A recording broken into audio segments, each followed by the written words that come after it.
बघून कळलंच असेल आज आपण काय बनवतोय। तर आज आपण बनवतोय मस्त अशी खुसखुशीत मूग डाळ आणि बेसनाची कचोरी। तर तुम्ही बघू शकता किती छान आपली कचोरी झाली, ती टम्म फुगलेली आहे। चला तर मग रेसिपीला सुरुवात करूया। मैदा आपण चाळून घ्यायचा व्यवस्थित।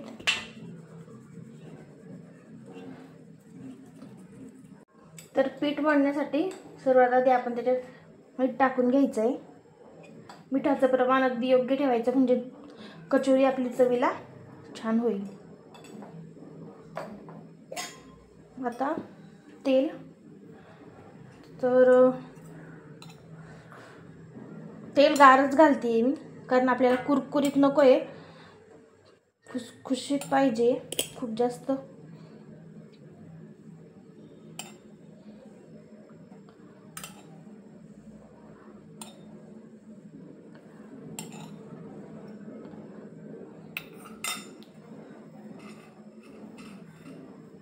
तर मी इथं 7-8 चमचे तेल घातलेले आहे। जर आपल्याला लागलं तर आपण अजून ॲड करू त्याच्यात। आता हे तेल व्यवस्थित हे पिठाला म्हणजे मैद्याला लावून घ्यायचं।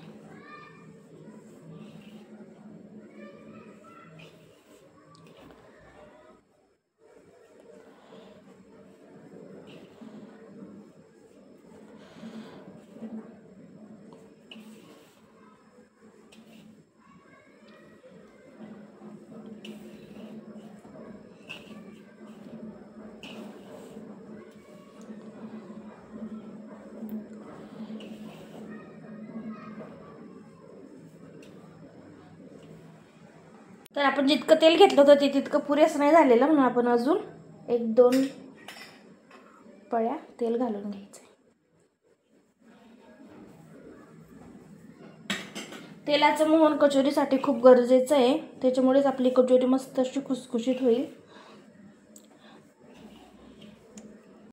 तर छान असा गोळा होईपर्यंत आपल्याला ते तेल पिठाला लावून घ्यायचे, तुम्ही बघू शकता।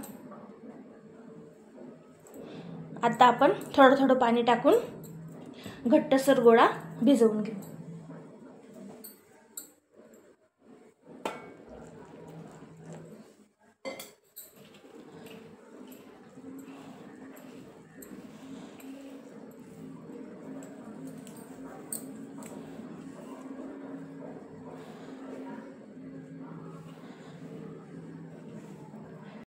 तर आपण असा मैदा भिजवून घेतला आहे, पुरीपेक्षा थोडा पातळ आणि रोज चपातीला भिजवतो त्याच्यापेक्षा थोडासा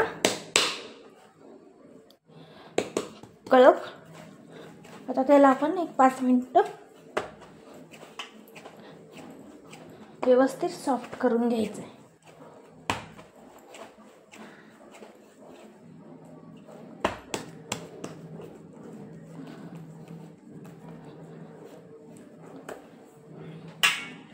आता त्याला 1 अर्धा तास आपण झाकून ठेवायचं व्यवस्थित।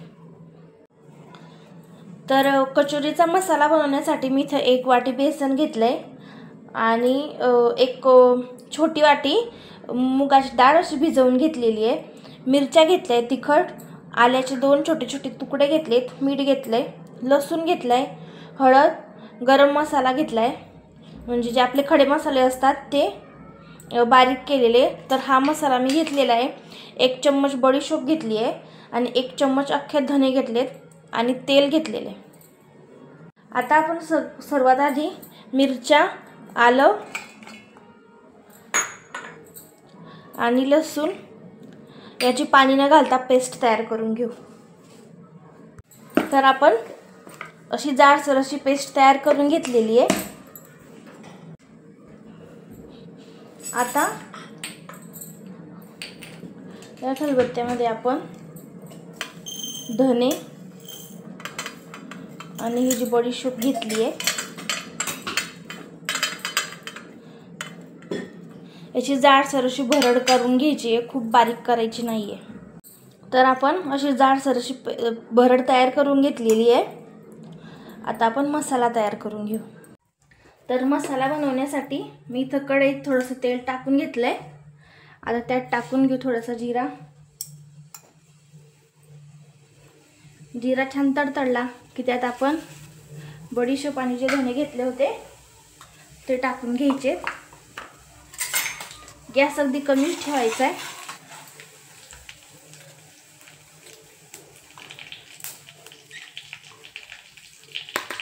आता त्यात जी मिरचीची आपण पेस्ट तयार करून घेतली होती ती पेस्ट सुद्धा टाकून द्यायची।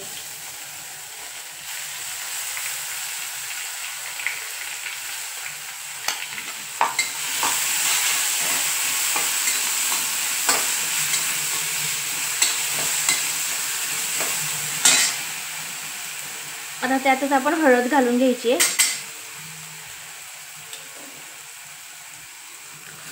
व्यवस्थित असं मिरची छान आपल्याला परतून द्यायची व्यवस्थित। थोडंसं मीठ घालायचं म्हणजे मिरची आपली व्यवस्थित परतून।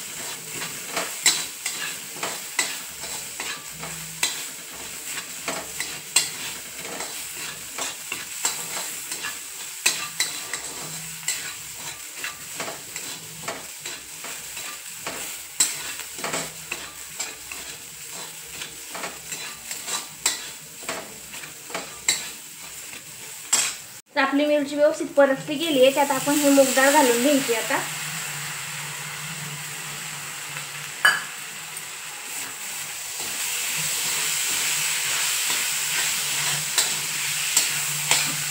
मूग डाळ सुद्धा छान आपली व्यवस्थित आपल्याला परतून द्यायची।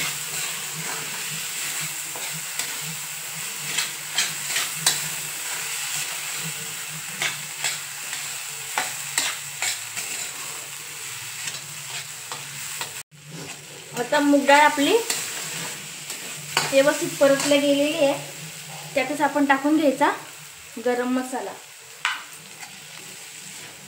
आणि मिक्स करून घ्यायचा।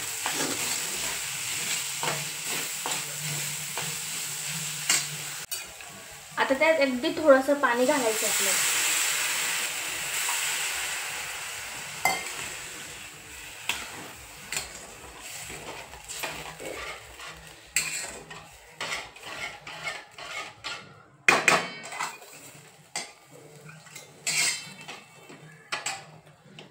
पाण्याला छान एक उकळी आणून घ्यायची। तर आपल्या ह्या मिश्रणाला मस्त अशी उकळी आलेली आहे। आता आपण जे बेसन पीठ घेतलं होतं त्यातलं बेसन पीठ घालून घेऊ। अगदी थोडंसंच ठेवलंय मी आणि व्यवस्थित असं कमी गॅस करून मिक्स करून घ्यायचं।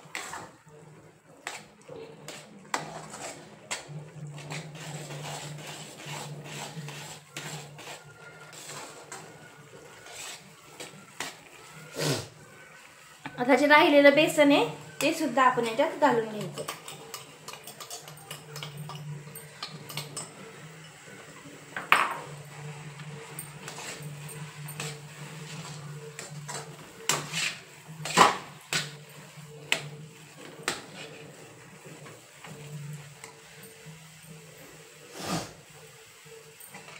असं व्यवस्थित गोळा मिक्स करून घ्यायचा आहे।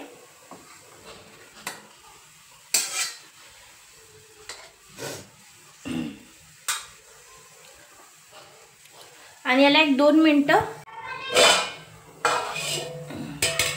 आता मसाला आपला छान वाफवलेला आहे। मस्त त्याला वाफ बसलेली आहे। आता जरी तो ओलसर दिसत असला तरी गार झाल्यावर पूर्णपणे कोरडा होऊन जाईल। आता आपल्या मिश्रणाला आपण व्यवस्थित गार करून घ्यायचं। मसाला ते मी आता व्यवस्थित गार करून घेते ताटात काढून, म्हणजे आपल्याला कचोरी भरताना गरम नाही लागणार। मसाला आपला व्यवस्थित गार होतोय तोपर्यंत आपण याचे गोळे तयार करून घेऊ।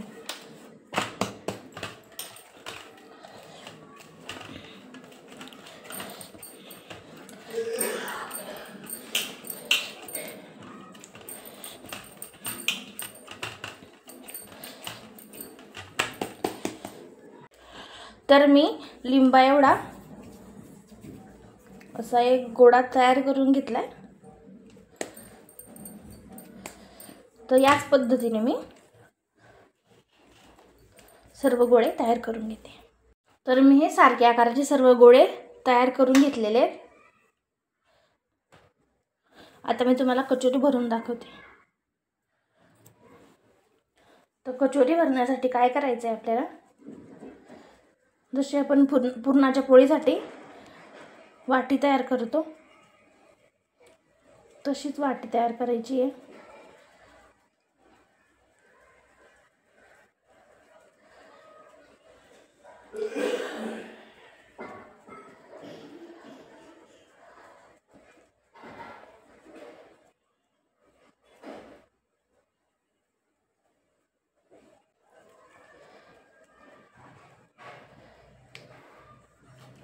आपला मसाला सुद्धा गार झालेला आहे.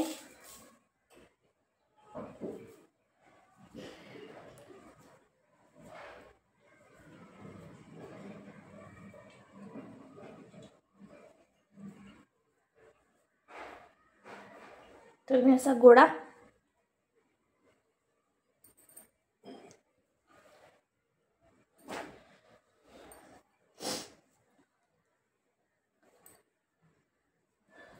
आपला मसाला थोडासा आतमध्ये असा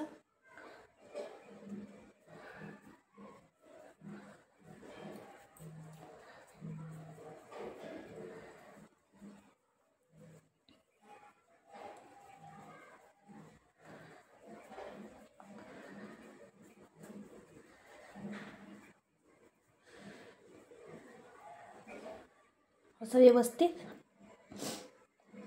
पॅक करून घ्यायचं आहे.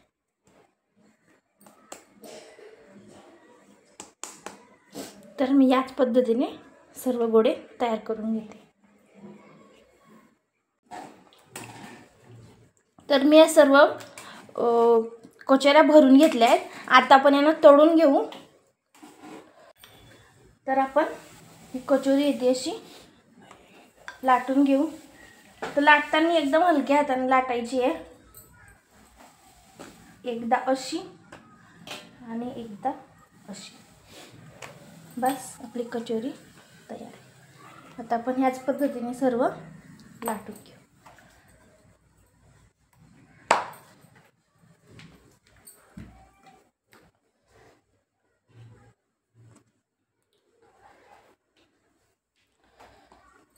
तर सर्व कचोऱ्या मी अशा व्यवस्थित लाटून घेतलेल्या आहे. आता आपण तळून घेऊ. तर तेल आपलं बऱ्यापैकी गरम झालेलं आहे. खूप जास्त पण गरम आपल्याला तेल नको आहे. आता आपण ही कचोरी यात सोडून घेऊ. खूप जास्त जर तेल आपलं गरम असेल तर मग आपली कचोरी तितकी कुरकुरीत होणार नाही.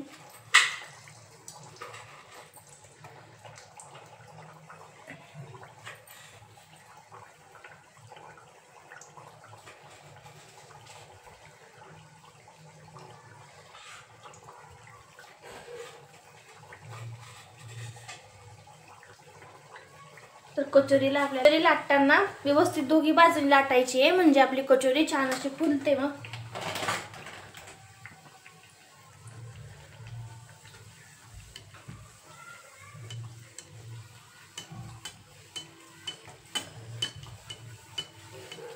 तुम्ही बघू शकता आपली कचोरी हळूहळू फुलतीये.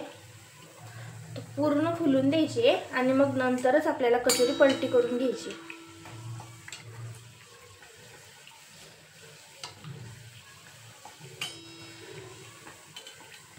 तर आपली कचोरी व्यवस्थित अशी फुलते. आता आपण पलटी करून घेऊ तिला.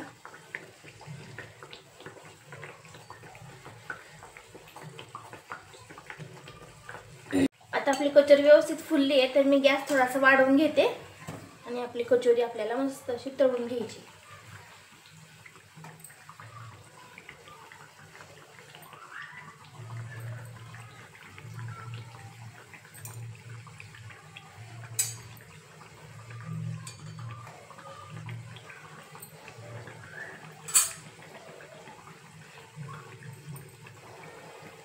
कचोरी आपली व्यवस्थित अशी तळल्या गेलेली आहे.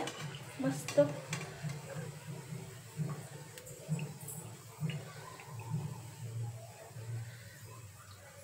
आता आपण एका ताटात काढून घेऊ. याच पद्धतीने सर्व कचोऱ्या तळून घ्यायच्या आहे.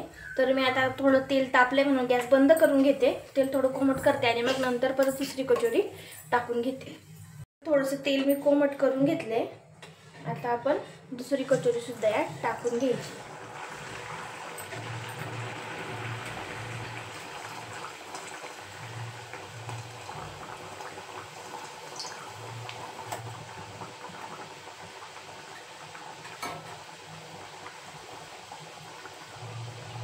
थोडे बुडबुडे कमी होऊ द्यायचे, नंतरच आपल्याला त्याला सरवटा लावायचा.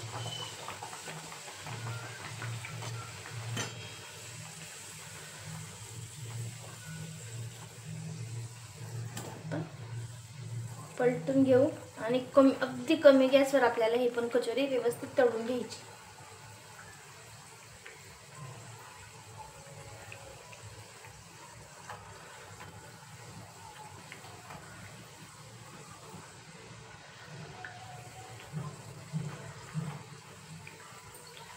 तर आपल्याला ही सुद्धा आपली कचोरी रेडी झालेली आहे.